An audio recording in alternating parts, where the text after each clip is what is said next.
Bom dia, boa tarde ou boa noite. Meu nome é Gabriel Silva e eu sou um dos apresentadores do Alcicast. Bom dia, gente. Boa tarde também, boa noite, né? Não sei a hora que vocês estão vendo isso. Meu nome é Daniel, sou apresentador do podcast. Clara, passo para você. Oi, gente. Meu nome é Clara e estamos aqui em mais um Alcicast. Olá, gente. Bom dia, boa tarde, boa noite para vocês. Que massa que a gente está aqui em mais um momento desse podcast e hoje com a convidada que eu vou dar a honra dela se apresentar, né? Porque hoje o assunto vai ser impactante, né? Vai ser um assunto assim que vai valer a pena vocês saberem. Oi, gente. Tá?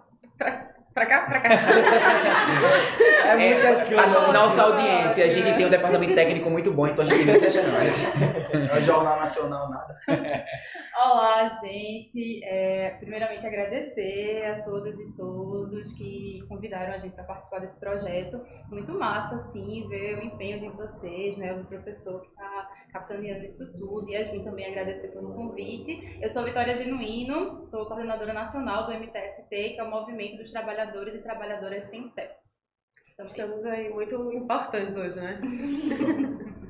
Gente, como ela disse, né, o tema do podcast hoje vai ser a luta pela inclusão das classes minoritárias na sociedade contemporânea.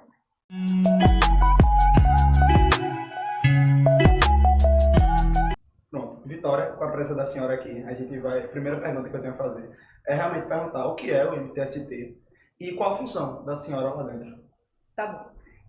O MTST é um movimento que luta pelo território. A gente nasce na década de 90, né, lá em São Paulo. A gente vem do MST, que é o Movimento Sem Terra, um movimento que existe anterior, nos anos 80, que luta pela reforma agrária, é a luta no campo. E o MTST surge de uma necessidade da disputa e da construção nas cidades. Então a gente é um movimento que é urbano. A gente vai pautar e vai discutir a falta de moradia nas grandes capitais, né? Inicialmente nas cidades. E aí a gente fala que luta pelo território, porque, óbvio, a bandeira principal é a casa. Mas a gente entende que 4 paredes e um teto não é simplesmente a melhor coisa do mundo. Quando não vem com saneamento básico, quando não vem com segurança, quando não vem com creche, quando não vem com estrutura mínima. Então, é por isso que a gente fala que a luta ela vai além da casa, né? Ela pelo território, o direito básico. Então é isso, a gente nasce nos anos 90, hoje a gente está em 15 estados mais Distrito Federal, por volta disso, então estamos de norte a sul pautando essas questões da moradia nas cidades. É o movimento mais importante da América Latina, né? Um dos. Um dos movimentos mais importantes da América Latina. E surge porque, assim, é dever do Estado garantir moradia para todo mundo, né? Isso não está sendo efetivado para todo mundo, vai surgir os movimentos sociais, que surgem dessa forma. Se não estão garantindo os direitos básicos da pessoa, vai surgir os movimentos sociais. É tanto que surge essa questão de, tipo assim, o que é moradia? Porque, por exemplo, moradia é algo que tem saneamento básico, uma área de lazer, um espaço escolar perto, entendeu? Porque, por exemplo, se não tem saneamento básico, vai considerar moradia? Óbvio que não. Porque não tem um lugar adequado para a pessoa sobreviver. Então não se considera moradia. É importante essa pauta também, porque, por exemplo, o movimento dos trabalhadores, ele surge, mas ele não surge só na questão de moradia, né? Porque até tem aqueles 3 negócios, que é teto, trabalho e pão, né? Que garante tudo para os direitos básicos da pessoa sobreviver. Aí eu tenho essas perguntas, porque é muito importante essa questão de garantir teto, trabalho e pão, porque não é só moradia que a vida funciona, Sim. né? Sim. A gente traz esse mote do teto, trabalho e pão para tentar dialogar sobre esses 3 pontos. E a gente atua diretamente, quando a gente fala em atuação, né? Estratégia política mesmo de ação do movimento. Para exemplificar, quando a gente fala do teto, é aquela luta em busca da casa. Então, se a gente tem 300 famílias que estão sem moradia, e sem moradia entende-se desde a pessoa que mora com seus pais e que quer casar, porque muitas das vezes a gente acha que o sem-teto é a pessoa que está em situação de rua. Esse é um dos cálculos e uma das pessoas que estão sem teto. Você que divide a sua casa, e naquela coisa do quem casa quer casa, né? Mas a gente pode trabalhar dentro desse ditadozinho, porque de fato você tem 2 núcleos familiares dentro de um espaço que não cabe, né, de forma qualitativa. Então existe, acho que esse debate é bem primordial, assim, existe um conceito sem teto, né? E aí o quanto que você paga de aluguel. Se aquele valor de aluguel que você paga, ele é muito maior e deixa de atender as outras necessidades, tipo saúde, alimentação, você é sem teto, mesmo pagando aluguel. Então, tem essa coisa do teto. Do trabalho, a gente faz um debate junto aos trabalhadores informais. Porque, veja, hoje, no mundo que a gente está, e aí pra gente também não entrar, porque esse é um debate, né, professor, muito intenso, mas assim, de forma pragmática, trabalhadores informais, grande maioria da população, pessoas precarizadas, e acho que não sei se vocês viram, mas até uma matéria massa do UOL, que saiu acho que uma semana atrás, 70% dos trabalhadores informais, é o índice do... depois eu posso mandar para vocês, querem ser formalizados. Porque, veja, o trabalhador informal é aquela pessoa que não tem nenhum direito básico garantido. Sofre um acidente, não tem cobertura, não tem seguridade social, não tem oportunidade de defesa, porque vai se defender contra quem, né? Se você tem uma carteira de trabalho, você tem direito ali, você pode, enfim... Isso entra até na questão também da urbanização, né? Que Não, total. Acho que como é que a gente atua nessa revolução 4.0, né? Que é a teoria, enfim, nesse mundo modernizado, como é que a gente consegue incluir os trabalhadores dentro dessa situação de forma a garantir direitos. Então, é uma coisa que o MTST também coloca e... Não é porque é uma coisa que a gente não percebe muito quando a gente faz essas discussões sobre a questão das reformas, e aí, tanto é que se tem nessa linha da reforma agrária, aí passa a se discutir a reforma trabalhista e a reforma urbana, né? Sim. Como a gente encara esse espaço. E aí, para a gente poder fazer um adendozinho que conecte com o que eles discutem muito, porque a reforma agrária é muito mais vivenciada em debate de sala de aula do que a reforma urbana, mas isso seria bem possível ser discutido, por exemplo, quando a gente discute a reforma agrária pós-mecanização do campo. Né? A Revolução Verde ela vem para modernizar o campo, e aí esse trabalhador ele passa a se tornar um trabalhador arrendatário, um trabalhador meeiro, né? Que é aquele trabalhador que ele não é dono da sua terra, porque a sua terra já foi empossada, e ele passa a servir sem uma função de base CLT, né? Porque um dos problemas quando tu fala, inclusive, sobre essa ideia de debates calorosos, né? São os debates gostosos. Mas, porque, por exemplo, a gente vai falar sobre 64, né? Aí você tem o golpe, né? Associado à queda de João Goulart, justamente por conta da reforma agrária. E quem assina a reforma agrária é Castelo Branco, né? E aí você já inicia esse Brasil aí pautado no debate sobre função social da terra, só que sem discutir de fato o que seria essa função social de fato. A galera acha que discutir sobre reforma agrária é dar terra para a pessoa. Discutir sobre sem teto é dar a casa para a pessoa. Mas esquece, por exemplo, que na função social da terra é dar direito a ter um banco próximo a ele, porque significa dizer que ele não precisa sair do seu território para ir a outro território vislumbrar um material que está associado a toda a população. Ou uma saúde, enfim, que é a ideia da infraestrutura. E aí, quando a gente faz esse paralelo, né, entre a reforma agrária e a reforma urbana, a gente percebe que quando o espaço urbano ele tecnificou, ou seja, entrou essa revolução verde no espaço urbano, a gente esqueceu de discutir sobre uma necessidade de fazer essa reforma urbana. Né? A gente esqueceu de entender, por exemplo, uma discussão que ficou muito calorosa também, que é relacionada a essa urbanização, que a gente fala que 70% da população brasileira está associado a esse grupo dos informais que querem formalizar o seu mercado de trabalho. Né? A gente entende, inclusive, que o setor terciário no Brasil é o setor que mais movimenta a economia. Eu brinco com eles que o carinha que vende pipoca, ele é mais importante do que o agricultor de soja.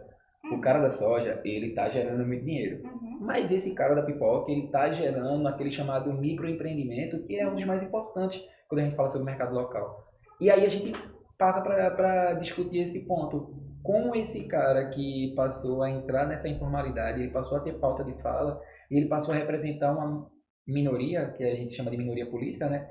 Que quer lutar por esse direito formal, mas essa galera que está beneficiada por esse sistema de aplicativo, quer dizer que a informalidade é boa. Quantas vezes a gente não vai encontrar um debate muito forte na mídia, não precisa nem ser na mídia formalizada, né? Porque infelizmente a mídia formalizada ela meio que perdeu o time, e aí a mídia informal ela está ganhando muito mais público do que essa mídia informalizada. Mesmo que eu ainda acredite no Brasil que escuta muito mais rádio do que acessa Twitter. Né? Atualmente nem isso, não? Agora, né? Agora não cai. Claro, isso é espiado. Mas a gente entra justamente para esse processo. Em que momento a gente passou a entender o que está na literatura, falando sobre o tipo de reforma, e a gente começou a aplicar isso dentro do espaço social. Porque aí, quando eu devolvo para tu, como é que é essa tua luta diária de explicar para a galera que o que tu tá lutando sobre sem teto não é apenas sobre colocar uma casa para você, As 4 paredes e e o sim teto. te dar as qualidades de oportunidade naquele território. Porque para o cara que não tem, uma caixinha já vale, Sim. não é? Definitivamente. E aí, como é que você ensina aquele cara, né? A gente vem até para aquela educação freiriana, né? Do Paulo Freire, você ensinar a pessoa sobre o espaço para que ela entenda que aquele espaço é um espaço de merecimento. Então, tem algumas outras tem outras valências ali naquele espaço, né? E não apenas do aprender. E aí, se o cara não tem casa, eu vou lá e faço aquele projeto de casa para todos, que é um projeto válido, isso é importante que aconteça, mas eu esqueço de movimentar o entorno urbano. Uhum. E aí, como é que A parte que é de fato a mais importante. E aí, como é que tu debate com a galera sobre esse processo, né? De ensinar pra essa galera, ó, é teu direito, pô. Tá. Coisas pra caramba. Uma mas pergunta desculpa. longa. Não, eu acho que assim, enquanto movimento social, a gente parte da premissa que a gente não vai ensinar nada, né? Pelo contrário, a gente aprende muito também com a prática assim, da luta no dia a dia.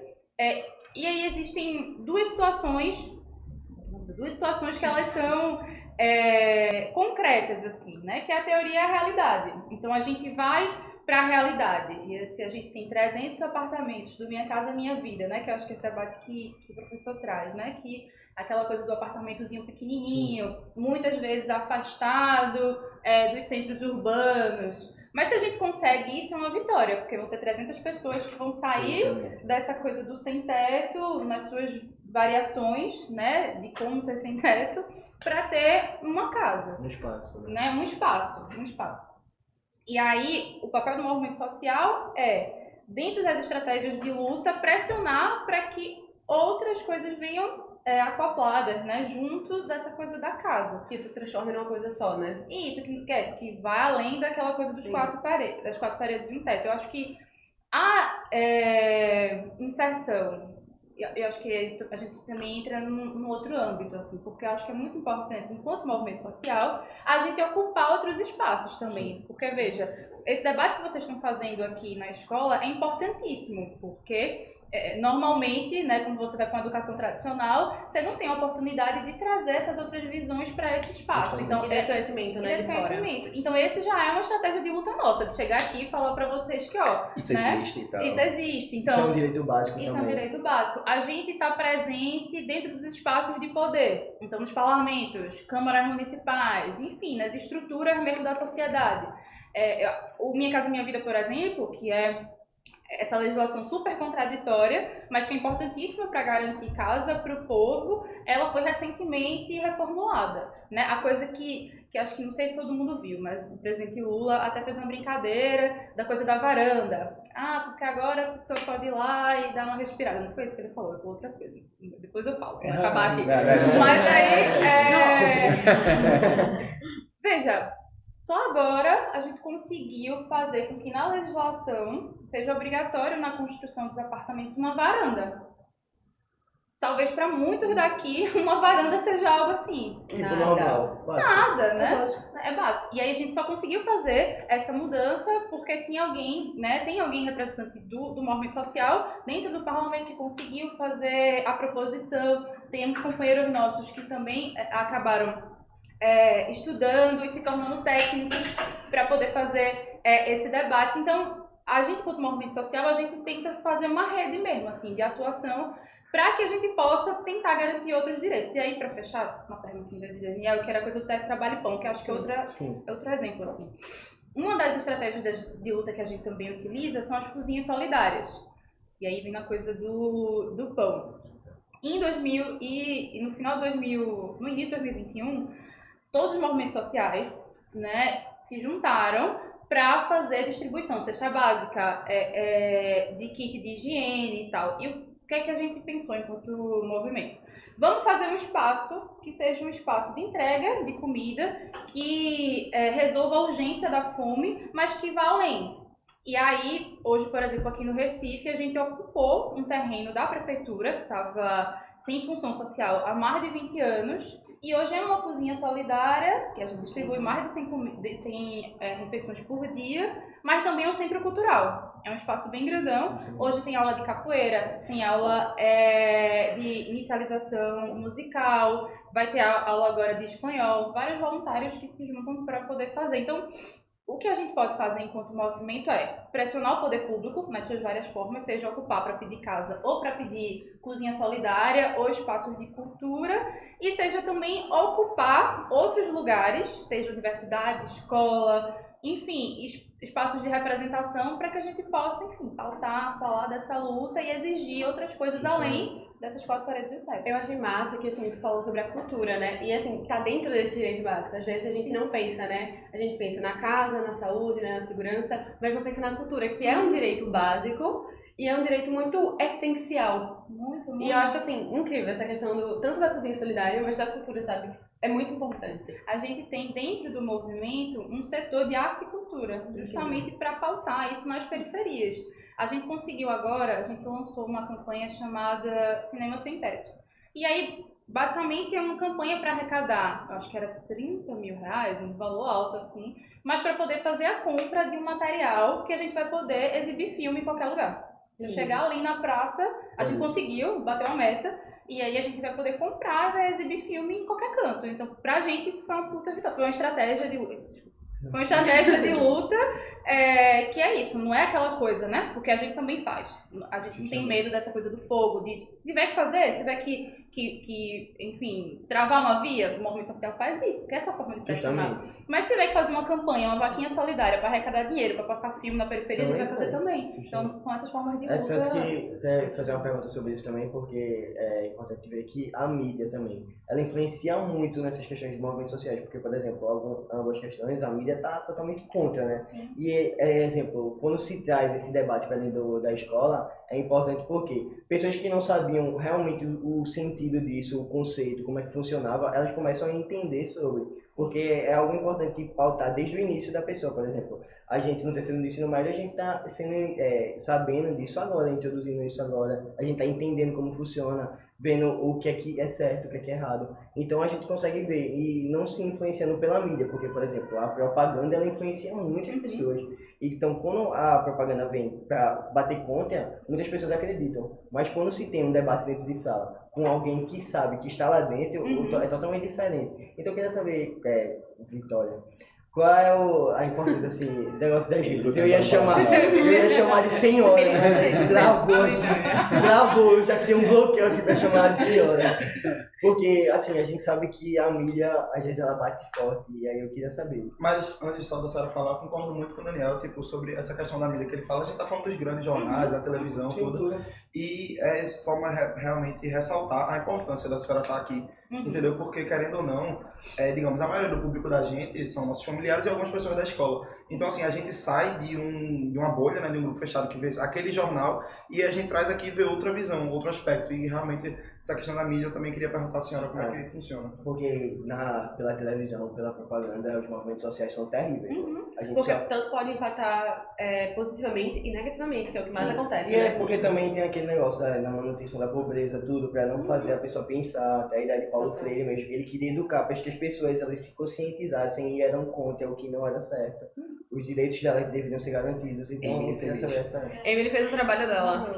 Eu tô aqui, inclusive, para falar sobre Emily Boa não é uma Ventura. professora, tá? Emily é uma aluna, que ela Um repertório ambulante. Tipo, aí ela deve estar muito orgulhosa porque os meninos estão usando repertório. Sim, repertórios que ela ensinou. Que massa. Eu acho que não precisa falar um pouco do porquê acontece, que eu acho que é muito essa fala que Daniel traz. Eu acho que talvez cabe aqui a gente falar como é que a gente tenta burlar isso, né? Acho que a ferramenta que a gente usa muito é a rede social. Então, é a rede social, mas entendendo que é um espaço muito... A gente tá falando um pouco disso, né? A Twitter e tal, mas que não atinge a massa da população. Não chega. Então, assim, é um trabalho de uma formiguinha, né? Contra uma imensidão, mas é o que a gente tem. Então, a propaganda da rede social, a propaganda muito forte no território. Veja, essa ocupação de um terreno que fica na Vila Santa Luzia, da Cozinha Solidária, ela só existe até hoje por causa da população que chegou e que apoiou e que foi falando um pro outro, um foi pegando E que entendeu o comida. processo E que aí É E eu também justamente consigo isso, eu entender o acho que essa processo, é a né? questão, entender o processo. É. Porque a pessoa até, tipo assim, a mídia, ela prejudica muito nesse entendimento dos processos. Como é que funciona, justamente essa questão da propaganda. E às vezes eu penso que até dificulta, assim, quando, por exemplo, na população mesmo, quando vocês vão explicar o processo, estão tão bloqueados pela visão da mídia de não, é que eu não quero nem ouvir, que não sei o que, e aí acaba levando para um lado absurdo, né? Eu acho que existem diferenças aí. Eu acho que existe uma classe, né? E Sim. até o tema, né, que a gente ia Uhum. tá debatendo Acho, sobre sim, isso, sim. né? Uma classe dominante que não é influenciada pela mídia, Uhum. pelo contrário, é quem influencia, Justamente. é quem Sim. faz com Como que aquela- toda essa roda ela gire para que essa classe continue dominante. Então tem uma galera que não é isso, né? Não é a falta de informação, é o poder centralizado que não quer descentralizar. E tem de fato uma outra população, né? Que acaba sendo influenciada por causa da mídia. Assim, eu acho que para fechar um pouco isso, um dos trabalhos que a gente, como movimento social, faz também é a recepção, né, de alunos, por exemplo, nas nossas ocupações. O MST faz isso também muito, assim, né? As extensões universitárias. Então, hoje a gente tem uma galera que atua, né, Tomás, que é o nosso companheiro que está ali também, que é advogado. Tem uma galera do setor jurídico que vem da universidade, vai para a ocupação, então faz um processo de conhecimento do dia a dia dessa luta. E sim, isso em todas as áreas, né, dos cursos. Então, acho que o trabalho do professor, né, de pensar essas atividades, trazer movimentos para cá, também é isso, né? É a forma que a gente consegue de fazer uma raspadadorazinha E é mínima. o que eu até já comentei com eles quando a gente estava falando sobre reforma agrária, e aí quando rola algum protesto, e eu dizer assim, você não achem que quando o MST ou qualquer tipo de organização não governamental, que não é porque quando eu falo MST é o que está mais na boca do povo, por exemplo, quando se fala Todo sobre mundo é MST. a ideia do tanto é que ela vai ser enxergada pela galera quando sai na rua como MST, até que ela se apresente e se coloca como MST. Mas o que eu tô querendo colocar é assim, imagina um órgão que é nacional, né? Assim, tanto o MTST como o MST, eles são nacionais. Uhum. Eles não são um grupo de pessoas leigas. Uhum. Se entra ali pessoas com conhecimento. Então, por exemplo, ela fala sobre o companheiro ali que é da área de direito. Uhum. Então, ele tem conhecimento jurídico. Uhum. Então, quando alguém de classe alta chega para poder impactar a informação achando que está falando com ninguém, Uhum. ele vai receber uma resposta na lata. Uhum. Porque ele vai receber uma resposta à altura do conhecimento. Ou talvez ele vai conseguir contornar a situação por ter o conhecimento suficiente que o cara achou que você não tinha. Sim. Então, quando você se sujeita a esses momentos, né, tipo, sei lá, se sujeita a um protesto, Uhum. e aí vem alguém que tirar do protesto, tu tem todo um componente jurídico ali para dizer assim, Sim. ó, eu não estou aqui de forma errada, eu não comecei isso aqui do nada, eu tenho direitos sobre esse processo, e aí essa é a parte fundamental, né, que inclusive está na ideia do fundamento coletivo, né, Uhum. que é E justamente a ideia do... Tem essa questão também, tipo assim, as pessoas elas não estão ali por nada, porque se os direitos delas estivessem garantidos, elas não estariam ali fazendo aquilo para justamente garantir esses direitos que não são garantidos. Não, é o pensamento mais pobre, né? Dizendo, tá ali porque... Porque é lazer. desempregado, Lazer. porque é lazer. É uma discussão Porque não absurda, tem nada pra fazer. Porque não tem nada pra Sabe fazer. uma se discussão você que é não- muito irritante, que eu acho que vocês devem presenciar, é quando vem alguém de classe elevada, e não precisa nem ser... mais irritante ainda é quando vem alguém que não é de classe elevada. Uhum. É alguém dessa nova classe média, que é a classe média do boom financeiro que o Brasil sofre entre 2002 e 2008, e aí a gente cria essa classe média, que é justamente a classe média que vai começar a derrubar tudo, mas enfim... não vou entrar nesse processo, mas... Mais uma discussão muito longa. Por outro momento. Mas essa classe média ela vem debater sobre o espaço que vocês ocupam e se descobre que você é uma pessoa que tem poder aquisitivo tranquilo, uma pessoa que tem inclusive sua moradia, que tem uma condição de vida tranquila, faz assim, oxi, peraí, tá ali fazendo o quê? Uhum. Tá fazendo só tumulto. Pra que tá nesse espaço? Uhum. E não percebe que a luta de vocês é uma luta por vocês e muito mais pelos outros que possam atingir o direito que vocês atingiram, né? E aí essa é uma das, pelo menos eu acho, imagino eu que seja uma das discussões que vocês mais acham banais, mas que mais encontram. Porque quando eles falam de mídia, por exemplo, a mídia ela não está ali, e aí não vou tratar a mídia como a inimiga, vou tratar ela como a que quer mídia. Então, ela não vai passar a informação jogando um paralelo. Claro que ela vai puxar para o lado que tem mais audiência. Então, se essa classe média é uma classe média que consome mais essa informação, e aí infelizmente é o que acontece, essa classe média vai encontrar isso. E como a classe média ela também é vulnerável no processo de encontrar novas mídias, né? Porque a gente tem mídias que vão trabalhar a informação da forma correta. Mas a gente tem o processo generalizador que ocupa esse espaço de forma mais forte. E aí como é receber estar lá no meio de um evento e escutar alguém? Dá vontade de levantar uma mão e na cara de alguém, dá um pouquinho.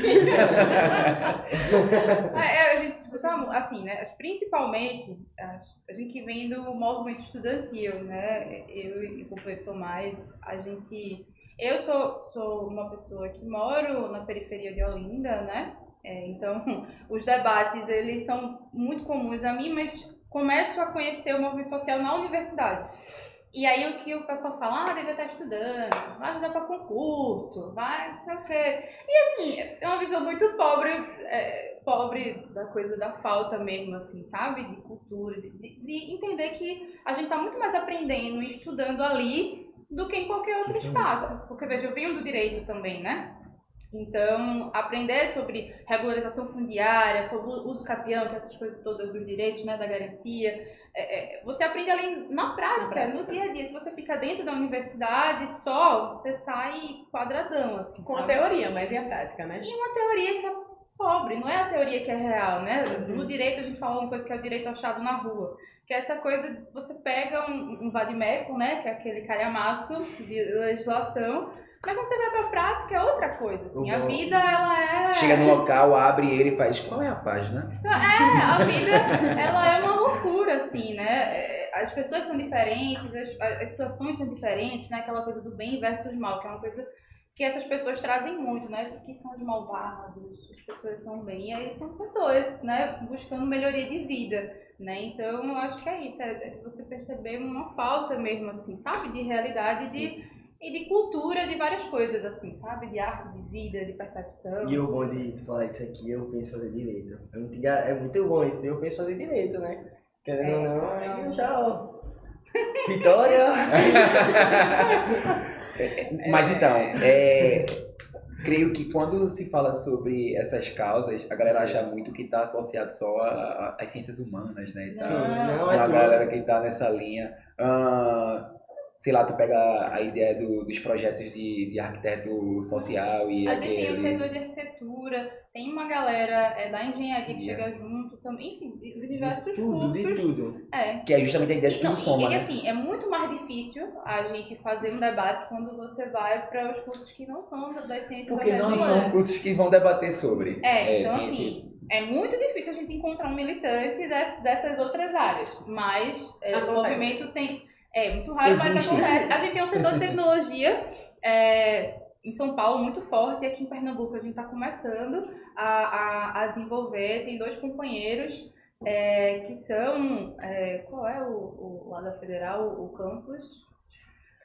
Ela está solicitando a ajuda técnica. Enfim, a galera ajudando do Sim. E aí, enfim, é uma loucura, porque para eles fazerem atividades sobre o movimento é muito difícil, assim, mas temos 2 lá. Então já é a grande coisa, né? Então, pensar a tecnologia para o movimento social. Hoje a gente conseguiu desenvolver um aplicativo para fazer o cadastro dos moradores das ocupações, que podem chegar a milhares, em São Paulo, milhares de famílias. E aí, como é que você controla? Porque, veja, toda família, quando a gente distribui uma marmita, a gente não distribui uma marmita tipo, para você e a gente não quer ver você nunca mais. A gente quer justamente entender, então a gente faz um cadastro. Quem é essa pessoa? Tem quantos filhos? Precisa de alguma ajuda para tirar alguma documentação? Qual é a necessidade? Não sei o que. Então, isso tudo a gente fazia na mão. Agora, tem um aplicativo desenvolvido pela galera de tecnologia para poder a gente se organizar. Então, e vi como isso é massa, porque assim, quando eu sou fruto da Federal também, dali do Cefiche, e a gente trata o Sim como um espaço assim, intocável, né? Porque porque é uma região para quem não conhece o prédio do Sim lá, é uma região que tem favorecimento da Microsoft, é uma região que tem favorecimento de empresas, né? A Accenture e tal. São empresas que estão ali, inclusive, já fazendo a captação em loco, né? Do funcionário que ela quer para poder levar para ela. E aí, poxa, você já tem ali toda uma forma de se ganhar aquele jovem, de se construir a ele, ó. Tu vai virar esse tipo de pessoa, tu vai ganhar esse dinheiro, tu vai ser esse tipo de personagem, né, na tua vida. E aí tu conseguir ter dentro desse espaço uma galera que pense fora da caixinha. E quando a gente fala, pronto, a gente falou muito sobre essa ideia da tecnificação e tal, e o assunto da gente tava bem dentro dessa exclusão social, tava aqui dando uma olhada pra gente meio que voltar pra esse processo.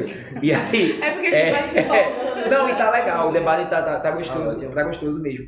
E a gente pega, inclusive, essa relação da exclusão social e dos direitos garantidos, né? Que, inclusive, acho que também faz parte do processo pelo qual vocês lutam. Quando você luta por essa função urbana, essa função social urbana, você também está lutando pelos direitos de garantir esse espaço. Sim. E aí, só para poder a gente deixar a Emily feliz, a gente vem para a citação de Milton Santos, quando ele fala sobre globalização perversa, que coloca aquela ideia de que todo espaço ele seria para todos, mas a globalização mostra que só é para quem tem acesso. E aí a gente entra para o século XXI, que o acesso é o mais importante. Tanto é que se teve um debate muito forte nas eleições da pandemia, que a galera achava que estar nas mídias era um local importante a estar. E aí quando eu falei da rádio, né, por exemplo, a rádio era o local mais importante porque a rádio é o local mais democrático de todos. Não é todo mundo que está no Twitter, pô. Sei lá, deve ter aí 23% da população brasileira, e dessas 23%, quantas são eleitoras? Porque quem está lá no Twitter é jovem. 1%. Mas esse é um debate... Faz barulho. Bastante. Faz barulho, né? faz barulho. Faz barulho. A gente viu as eleições, inclusive, como houve um erro, né, em não se usar essa mídia. Isso. Por parte de quem deveria usar. E aí, quando a gente entra para essa relação da exclusão social e a gente pensa sobre esses usos, né? Como é que a gente coloca, por exemplo, imagenzinha que se tinha quando a gente era adolescente, pelo menos quando a gente era adolescente, que era ter uma lan house. Ah, certo. E aí, aqueles computadores. Tentou fugir. Lan house. Yasmin aqui, lan house, né? Yasmin frequentou. Depois ele não quer que a gente chame frequentou ele de lan house velho. também. Com certeza. O que é que acontece? A gente tem aquela imagem bem famosa, né? Sabe que nem aquela imagem do prédio ricão e a favela, que o prédio, inclusive, nem é ricão mais, né? Tá falido. Mas que era a imagem da época da gente, era de ver uma galera da periferia recebendo os computadores para poder aprender sobre informática, que é justamente essa relação de direito. Como é que vocês conseguem também promover esse acesso à informação, esse acesso à tecnologia? É possível? Vocês conseguem fazer esse processo? Vocês têm um apoio para que isso aconteça? Porque essa galera da tecnologia tem interesse em chegar em vocês? Ou é vocês que têm que ter interesse em buscar essa galera? Ele sempre joga uma pergunta bem Não, prolongada, né? a gente que vai em busca. Ela fica à vontade. É que ela fica assim pensando por uns 2 segundos. Não, eu tava tentando linkar com algum tipo de ação que a gente faz com relação à tecnologia. Veja, acho que pegando a prática do movimento, que é o setor de tecnologia nosso. Surge a partir de um processo que a gente chama de brigadas. Que é isso? Acho que até quando eu vim aqui, né, a gente conversou um pouco sobre isso. Quando a pessoa quer conhecer o MTST, gostei disso aqui, quero descobrir o que é. Você passa por um processo formativo. E aí você pode ser de qualquer curso. Você entra, você vai ter aula sobre fé e política, sobre direito à cidade, sobre, enfim, inúmeras coisas. E aí depois você vai para a prática. Você visita uma ocupação, faz aquela coisa mesmo de capinar mato, enfim, coisa de trabalho mesmo, de botar o pé no barro, que a gente fala. Depois disso, você escolhe em qual área você quer militar, você quer participar do movimento. E aí, independente do curso que você esteja, você pode ser do direito, mas você quer estar num setor de tecnologia. Você é da comunicação, mas quer estar no setor de educação. Então, assim, a pessoa escolhe. E aí, a gente começou a receber pessoas da área de tecnologia querendo participar do movimento. E aí, a gente pensou, pô, massa, mas o que é que a gente faz, né? Com essa galera que foi a primeira vez, né? Que a gente teve essa aproximação. Então, veio muito nesse movimento do... Existe a prática, o que é que esse setor pode ajudar a fazer com que o movimento funcione. Então, desde coisas básicas, como pensar um aplicativo para um cadastro social, até a construção de um joguinho, e depois eu posso disponibilizar, mas tem um joguinho que você vai lá para acessar a casa. E aí, enfim, tem várias fases para você acessar a casa. Uma coisa assim. É um Robloxzinho. Um negócio tipo isso. E aí, só que a gente não tem, né, apoio de... Eu não jogo essas coisas não. Qualquer jogo. Eu só joguei assim, eu concordei, mas eu acho que é o que eu acho.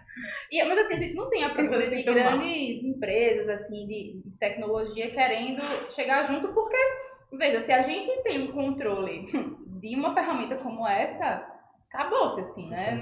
Acabou-se, eu digo, no bom sentido. É esse poder, né? Da contra-hegemonia da gente conseguir acessar. Veja, quando a gente fala de rede social e tal, e de eleição, é um debate muito concreto também. A gente teve um avanço.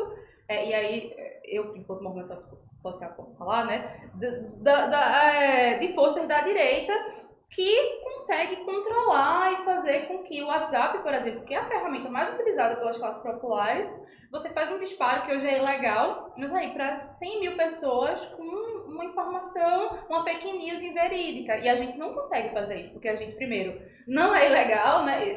O disparo em massa ele não pode mais, é ilegal, então a gente não faz. Mas também a gente não tem ferramenta, né, suficiente para fazer uma coisa dessa. Então, é totalmente dispare, assim, sabe? As formas. E é tão engraçado, porque quando se fala sobre, por exemplo, fiscalizar essas atitudes ilegais, se fala assim, não, tá errado, porque não se pode fiscalizar, tá tirando o meu direito. Mas o seu direito vai até onde? A partir do momento que você faz o direito do outro, não é seu direito. Por exemplo, quando se joga uma fake news, ela se propaga de uma maneira que muitas pessoas acreditam e levam isso ao pé da letra, como se fosse verdade. Dá pra você desmentir? Já aconteceu? Tem, é até engraçado que tem umas pequenas coisas, umas informações que são tão bestas que as pessoas acreditam que eu fico, poxa, como é que uma pessoa acreditou nisso? Mas é o direito à informação. Justamente. Uma coisa, só queria falar, você falou da coisa do rádio, só pra mim foi uma curiosidade que eu não sabia, uma coisa recente assim que eu descobri, mas tá ligado a Voz do Brasil, todo dia 7 horas da noite. Alguns aqui não sabem, mas tinha a Voz do Brasil. Sabe, né? Vocês sabem, eu acho que é 7, né? 7 é isso, gente? 7 horas. É 7 horas. rádio? Na rádio, Tá concordando. Se não me engano, existem ainda algumas regiões, né, que tem um acesso precário à luz e tal. Então a galera se baseia no horário pela Voz do Brasil. Escuta no rádio. Aí, veja, que a coisa Voz do louca. Brasil é às 6 horas da tarde por culpa da relação da bênção, blá blá blá, porque a gente tem uma culturalização Sim, muito não, cristã. aí é outro que entra rolê pra também, outro né? rolê. Mas veja como é importante a coisa da mídia, né? Agora, sabe qual a parte mais importante? É que esse ano o rádio foi descontinuado a AM, né? Então, sim, aí... justamente a emissora, assim, a emissora não, a forma de emissão Sim. que chegava pra essa galera Não. não existe mais. A rádio hoje está totalmente tecnificada, né? Ela tá aparecendo mais... Por exemplo, hoje tu tem... A galera não escuta mais rádio. Tu assiste a rádio, né? Tu tem a transmissão da rádio no YouTube. Eu sou torcedor do esporte e eu gosto muito de assistir jogo escutando o jogo. Tipo, eu tô assistindo o jogo, eu tô escutando na rádio. Eu sou Um louco. também. E aí, você vai lá e o cara tá lá falando, veja a gente no YouTube. Você fica, nossa, eu era tão acostumado com só o rádio, assim, de escutar o gol primeiro aqui. Gente, deixa eu falar um negócio com e vocês, depois sobre o esse gol vem, negócio né? de rádio. Às vezes eu tô escutando, né, com meu sogro no carro, o jogo do esporte, e fica assim, o que é que tá acontecendo? Que eu não tô entendendo nada. O No cara rádio, falando, né? eu não entendo nada, eu só consigo ver. Mas é porque justamente um processo totalmente cultural, tá ligado? Tipo, É muito diferente. não é do nada, você se insere ali, mas até esse meio é outro debate pra gente. Falar sobre comunicação. Sobre rádio, muito bom. A evolução da comunicação. Como a comunicação ela também pode ser segregativa, Anotou, né? Júlia? Anotou. Porque a gente cria essa relação. Essa questão mesmo de, tipo assim, as pessoas não terem, saber se basearem por meio da rádio na hora que é. É um meio de segregação que está segregando aquelas pessoas. Porque, por exemplo, como é o processo de propaganda de vocês? Como é que vocês conseguem atingir as pessoas sem ser no boca a boca? Como é que vocês conseguem chegar na galera Ou só pode ser como boca a boca? Rede Ela falou do Instagram, social. foi do Instagram, Rede social. E assim, a coisa da cozinha. É uma ótima estratégia porque a cozinha é algo... A gente passou na TV, ao vivo. Pra gente isso foi assim... O tchan, porque foi uma matéria extensa. Foi pro comercial, voltou. Porque, veja, a distribuição de alimento, o que é que o pessoal vai falar mal? Quem é o corajoso que vai falar mal? Não tem. Então, assim, a gente conseguiu, com a Cozinha Solidária, a gente conseguiu, com uma coisa do cinema, a gente fez uma exposição de arte Coisas também. grandes abrangem e traz o jornal, né? Coisas grandes, que não vai mexer, assim, diretamente na estrutura da sociedade, passa. Né, mas coisas importantes. Então, essa mostra de arte que a gente fez, a gente tem uma série de artistas que doaram artes e a gente conseguiu fazer um percurso assim, em vários bares de Olinda e de Recife. Então, isso a gente conseguiu passar no jornal. A gente tem alguns jornalistas que já conhecem a gente. Assim. Então, às vezes tem um ato que é de outro movimento que fala com a gente. E aí é muito massa também porque... É óbvio que passa muito pelo crivo da edição. Então, tem até jornalistas que querem falar, publicar, mas que são barrados. Mas a gente consegue ainda colocar uma matéria ou outra. Né? Mas no geral é mais rede social. Então, essa questão assim, de tipo assim, por exemplo, a gente tá recebendo essa informação, certo? Vitória veio aqui ano passado, aí a gente conversou. E eu recebi essa informação dela, várias informações muito pertinentes. E acho que esse discurso, assim, eu aprender sobre e eu passar essa informação. Por exemplo, na minha casa mesmo, eu passei essa informação para, por exemplo, minha mãe. Por exemplo, minha mãe, ela não sabia, porque ela foi uma dessas pessoas que a mídia mostrou algo para ela e ela acreditou. Então, quando eu chego para conversar com minha mãe sobre, tipo assim, fui conversar com a coordenadora do MTST. Minha mãe falou, o que é isso? Aí eu comecei a explicar a ela. E ela ficou, caramba, é isso mesmo, como é que funciona isso? Como é que é? E aí já conquistou mais um. Justamente, aí eu fui conquistando mais um. Aí da minha mãe fui conquistando mais um. É como ela disse, é um trabalho de formiguinha. Justamente, aí você vai conquistando, tipo assim, cada pessoa por etapa, por etapa. Pode ser difícil. Minha mãe poderia não entender da primeira maneira, mas depois eu começaria a explicar ela de uma forma, entendeu? Então acho que essa questão de, tipo assim, trazer...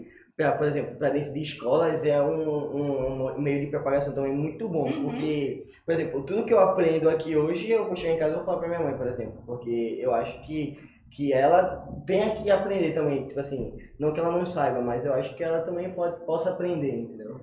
Eu acho que assim, a gente está conversando aqui, está uma discussão ótima, mas eu vou encerrar com uma pergunta assim que me mandaram, a Emily me mandou no roteiro e eu achei assim muito pertinente. Eu falei, gente, eu quero selecionar essa pergunta. Emily, ela voltou pro roteiro. Emily. Essa Emily é muito bem falada, eu vi essa tal dessa Emily. É porque Emily, ela faz parte do trabalho do podcast, sendo que ela é roteirista. Isso. Sendo que no último podcast ela foi uma convidada. Aí, chique. onde ela tá ajudando. Exato. E a pergunta é assim, quando, na tua opinião, que tu acha que a inclusão da minoria vai deixar de ser uma utopia? Uma coisa assim... porque é uma pergunta muito... Minhas perguntas. Receba essa pergunta. Eu queria encerrar com uma pergunta muito boa, gente. Eu queria encerrar com uma pergunta muito boa. Muito pertinente. Muito pertinente. Difícil, né? Primeiro tem que acreditar, né? Não, acho que primeiro... Gente, vê. O que eu acredito, né? Claro. Acho que primeiro essa coisa das minorias, né? Não sei se é consenso, mas que são as minorias quando a gente fala em termos de acessar direitos, de estar em espaços institucionais, mas que são maiorias populares. Sim. Claro. Como a questão da mulher mesmo, né? Tem mais mulher do que homem no Brasil. Mulheres, população negra, né? Toda essa galera aí, tá por aí. Justamente. Dentro de um sistema neoliberal, onde a gente assume uma redução do Estado, que é quando vem essa coisa da falta do direito, né, da falta do acesso, e aí que vem a precarização, vulnerabilização, para tudo isso. Sou Então, muito irritado com esse hoje... conceito. Neoliberalismo me dá raiva. Eu também. Então, eu acho que assim, hoje, né, o que é que dá para fazer hoje? O que é que a gente, enquanto movimento social, acha que dá para fazer hoje? Acessar espaços que possam, de alguma forma, levar direitos a essa população. Logo em época de eleição também. Principalmente em época de eleição. Acho que só para dar um dado, assim, não sei se todo mundo tá ligado, mas, tipo, na Câmara do Recife são 39 vereadores, dos 39, apenas 7 são mulheres e apenas uma é uma mulher negra. Aí veja, se as maiorias sociais não estão representadas nesse espaço, é muito difícil a gente conseguir qualquer coisa. Então, eu acho que hoje, o que é que dá para fazer? Falando em eleições, sei lá, votar em mulheres negras, um exemplo, que tem um projeto de sociedade para essa galera. Mas ter mulheres negras como juízas nesses papéis de decisão, né? Mulheres negras nos espaços aqui, como professor, né? Homens negros, enfim. Essa coisa da representatividade que vem junto de um projeto, né? Porque também a representatividade por si só, ela é importante, mas também pode ser um ativo preocupante. Vide o caso tristíssimo, assim, não sei se todo mundo acompanhou, mas do ministro dos Direitos Humanos, o Silvio de Almeida, um teórico assim, renomado, né? Referência para quem luta, né, pelo direito da população negra, que foi, enfim, recentemente exposto o caso de assédio e importunação sexual contra uma mulher negra, uma ministra. Então, veja, é preciso que pessoas negras estejam em espaços de poder, mas pessoas que tenham comprometimento com direitos com pauta. Beleza, acho que isso é o que dá para fazer por hora. A utopia é destruir esse sistema e ter um novo sistema que precisa ser construído, que é aquela coisa, socialismo, o comunismo, não sei o quê. Eu sou comunista, mas eu acho que precisa pensar um sistema que seja real para o Brasil, para um país da imensidão como o nosso, com culturas diversas. Porque a gente está aqui, né, dentro dessa nossa bolha, em Recife, pererê, mas, né, existe uma cultura da população indígena, dos povos tradicionais, é um outro rolê, assim, mas que inclusive dá para a gente aprender com eles, né, uma nova forma de vida, de socialização. Então eu acho que vai deixar de ser uma utopia quando a gente tiver um outro sistema. E aí eu entendo que isso não é para amanhã. Não é. Eu acho que para esse ano, por enquanto. Nem daqui a 50. Infelizmente, eu acho que não. Infelizmente, né? Talvez uma coisa pode mudar muito. Mas até aquele conceito também que ele estava falando do preconceito racial, por exemplo, quando o racismo está enraizado. Aí se entra na discussão de, tem solução, óbvio que se tem, mas não é para agora. Porque, por exemplo, não vai se solucionar daqui para amanhã, mas existe uma solução. Então vamos pensar nessa solução e vamos tentar resolver o problema? Eu acho. E no tempo que for, pode demorar 100 anos, mas vamos resolver. E por hora, enfim, a gente vive isso, esse processo ele está acontecendo. Por exemplo, a gente tem a presença de Evaristo lá assumindo agora o cargo de Direitos Humanos. É colocar primeiro a responsabilidade que aquela pauta tem que representar, que é quem está sendo colocado ali, porque eu já brinco muito com ele sobre a ideia dos direitos humanos, porque há uma relação bem louca, né? Direitos humanos para humanos direitos. E aí se tem uma discussão sobre humanos que são contra os direitos humanos. Mas aí você tem ali alguém que vai assumir que de fato vai estar naquela pauta. Mas por exemplo, uma frase que ela colocou, né? O momento de luto já passou e agora é o momento de luta. Sim. Tipo, a situação aconteceu, que ele seja responsabilizado pelos atos, que inclusive ele, enquanto pessoa, seja julgado enquanto pessoa e não enquanto ministro, né? E que também não se desvalorize toda a obra que ele produziu. Porque, infelizmente, caso seja provado que ele cometeu os tais atos, tudo que ele produziu também é importante, né? É outro debate, né? Que é um debate o artista da obra. Que é um debate bem caloroso. São muitos podcasts. Porque, não, e esse debate é pesadíssimo, né? Porque a gente entra justamente sobre... por isso que é traumático, né? Você ter aquilo que tem uma representação tão positiva e mostra que não foi capaz de ocupar um cargo de poder da forma como deveria, né? Enfim, aí é outra discussão, porque a gente está então, discussão sobre... É uma doideira. A gente vai... Vitória está convidada para todos os podcasts possíveis daqui. Sempre que a gente vai chamar a Vitória para outra aqui. Não vai ser só aqui, não. Não vai ser só... Não, viu que ela falou não, por favor. Não, minha gente, fiquem à vontade. Não vai ser só esse. Leia o Marx, acho que. Quer falar mais alguma coisa? Marx responde tudo. Quer falar mais alguma coisa pra galera? Diga. Por favor, não, aqui Leon Marx é demais. Eu vou me emocionar aqui. Eu assisti o filme dele, é absurdo. O filme dele é absurdo. Eu tava assistindo. Minha namorada estava aqui, rapidinho, gente. Minha namorada estava aqui. E aí ela foi se arrumar porque a gente ia sair. E aí eu sentei no sofá da casa dela e falei, por que não assistir Karl Marx aqui? Aí eu comecei a assistir o filme, eu fiquei, caramba. E ela, vamos sair eu aqui. Não, só quando acabar isso aqui. Pô, é absurdo. Você vê que ele é uma pessoa que luta pelos seus direitos, ele luta não só por ele luta por todo mundo.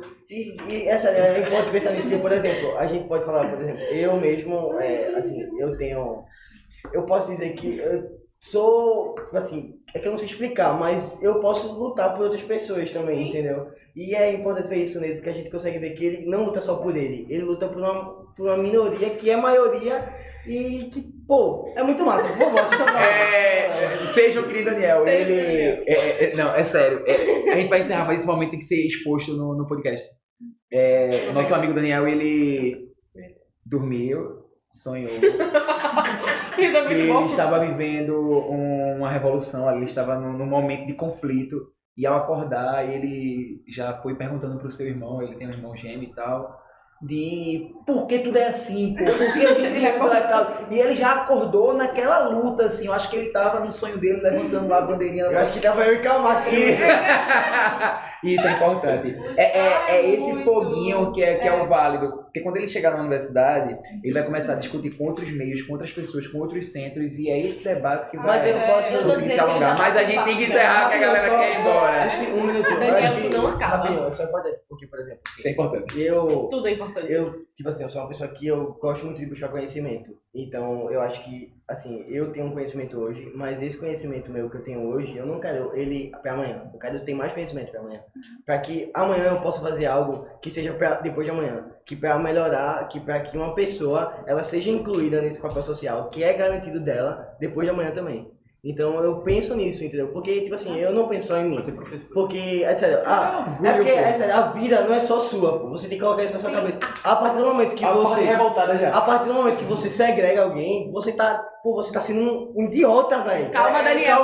Calma, Daniel. Isso aí. Já lança a hashtag, Daniel. A hashtag de hoje. A hashtag, vai, hashtag. Não sei. Leiam Karl Marx. Leiam Karl Marx, é isso mesmo. Gente, e agora, pra encerrar, por último momento, depois de muito tempo, podemos encerrar. Queremos agradecer a Vitória. Por favor, Vitória. Vitória. Ela Que lembrancinha. chique! Obrigada, meu E agradecer. E fala Júlia tá também. mandando ver o rosto dela atrás. Júlia tá ali. Menina! Adorei. E a gente queria agradecer por hoje você estar aqui, disponibilizar o seu tempo. E também divulgar o Instagram, tudo. né? Tá. Fala aí, Teixeira. Não, calma. Primeiro, o tempo dela, gente. Não tempo dela. Não, primeiro agradecer de novo, minha gente, pelo convite. A gente está aberto aí e abertos para ajudar no que for preciso, o que vocês precisarem. Tamo junto. Eu acho que a gente eu sou feminista, né? A gente no feminismo fala que tem um bichinho do feminismo, que é quando as mulheres percebem que o mundo é injusto para elas, né? Eu acho que o Daniel tem muito o bichinho do militante e a gente precisa alimentar esse bichinho, porque de fato o mundo ele não é justo. Não é justo e a gente precisa. Com o Daniel. E a gente precisa fazer alguma coisa, seja qualquer coisa, assim, sabe, minha gente? É você usar o que você tem, né? O que você pode, seja o conhecimento, ou seja a prática do dia a dia. Ou seja, um tweet. Ou seja um Twitter que seja, sabe? Pra mudar alguma coisa nesse mundo. Acho que você. Não sei quem acredita que tem mais vidas, né? Esse é outro debate amplo. Mas essa que você tem agora, acho que é uma pergunta. Você quer passar, assim, em um mundo passando? E é massa, a vida é ótima, vivam, é ótimo. Mas assim. Mas aí, além disso, sabe? Vai viver, vai passar e você pode deixar várias coisas pelo mundo, né? E eu acho que a solidariedade, a luta é uma coisa que é bem importante, assim, a gente, assim, deixar. Então, agradecer, tamo junto aí. E o Instagram do movimento é o MTST Pernambuco, @MTST Pernambuco. Sigam lá. Por último, agradecer também a galera da produção, como sempre, fazer nossos agradecimentos. Agradecer. Antes de tu falar Ele já falou uma vez teu nome, é Tomás. Deixa ele falar um negócio aí, porque ele vai interromper teu agradecimento. Não, Isso já foi antes. Vai, deixa ele feliz, vai. Não, calma. É só porque a gente não tá na nossa sala do Alcicast mesmo, porque a gente tá fazendo um projetinho massa lá pra vocês. Uma e por isso que a gente voltou. reforma. Por isso que a gente voltou pra sala de Janaína, mais rapidinho, coisa rápida. Próximo podcast da gente, vocês vão ver a sala, ó. É verdade, gente. Temos novidades com a nossa salinha, viu? Então, assim, aguardem os próximos episódios. Foram lançados alguns aí, spoilers. Aí vamos lá, a gente tem como agradecer, como sempre, os nossos produtores José Tuliuri, aos nossos escritores Emily, Matheus e Pedro Henrique, a nossa parte técnica, João e Iris Maria, Desculpa, Iris. É porque ela adora Iris Maria. Ao design, Renan, Giovanni e Laila. A divulgação, Júlia Santiago, Júlia Beatriz. A nossa administradora, Lara Rangel. E é isso, galera. Queremos agradecer mais uma vez a Vitória. E agradecer aos nossos apresentadores e a Pedro mais uma vez. E é isso, viu, galera? Beijo pra vocês. Muito obrigado, gente. Beijos, acompanhe os próximos episódios. Tamo junto.